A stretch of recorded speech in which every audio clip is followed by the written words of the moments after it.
staying up late. Oh, yeah. Let's see, Elvis Presley, Frank Sinatra, Bing Crosby, Def Leppard. They all have very distinctive sounds. And so this next guy, I mean, obviously, he's sold millions of records, and he's got a great rendition of Tiptoe Through the Tulips. There's only one, and he's Tiny Tim.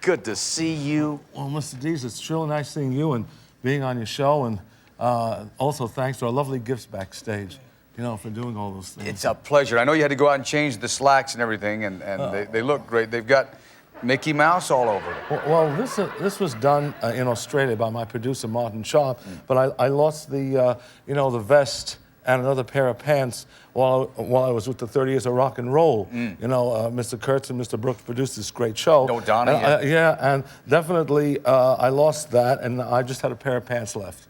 And this is in another jacket with the comic book covers.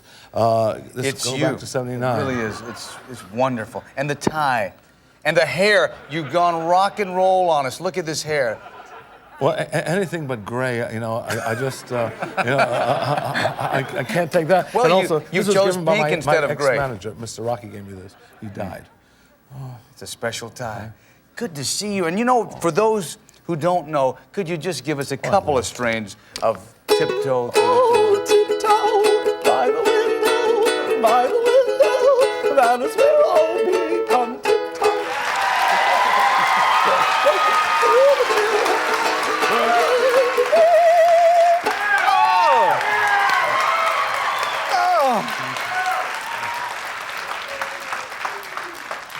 How did you develop that high voice? Well, you know, through the years, you know, in the 40s, I just used to have a straight voice, you know, and one day I woke up in 1952, I just asked the Lord, I prayed Jesus Christ for his blessings, I needed something new. I didn't want to sound like Miss Tony Bennett or Frank Sinatra or any of the rest, because I remember in 1940 I could have sounded something like daybreak, another new day, you know, but everyone was sounding like that. Right. And so one day, you know, in 1952, I just sang a song like Tony Bennett, because of you, there's a song in my heart, and all of a sudden it sounded, because of you, my romance. I said, gee, what do I have here? And all of a sudden, I experimented with it, and it started to click, and that's what happened.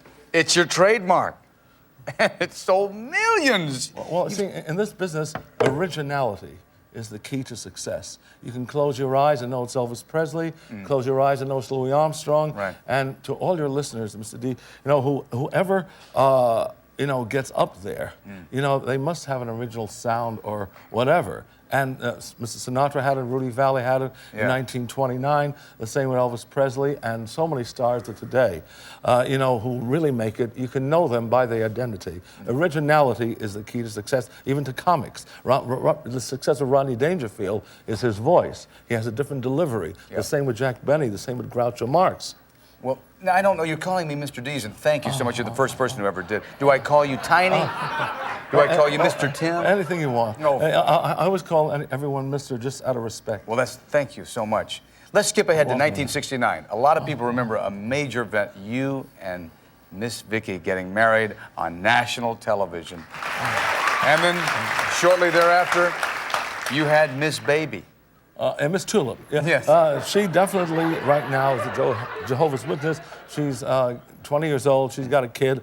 And also, she's doing very well. Miss Vicky was very beautiful. And the same, the second wife I married, she's 20 years younger. So you got Miss Divorced in between there. Well, I didn't get a divorce. The state of Jersey gave it to her.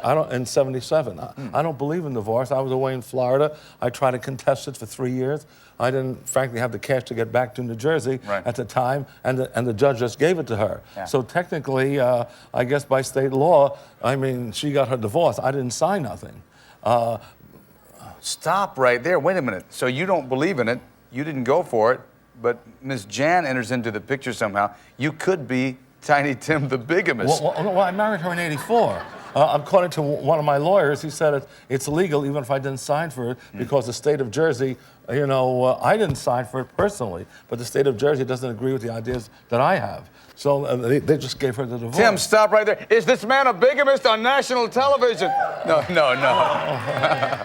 So, it's funny, you're a gentle soul, and yet you've got two marriages that are kind of on the rocks. Very difficult. You don't appear to be a guy who would be hard to live with, though. Well, I do have some eccentricities. I like to sleep. I like to sleep. I like to sleep in the cold.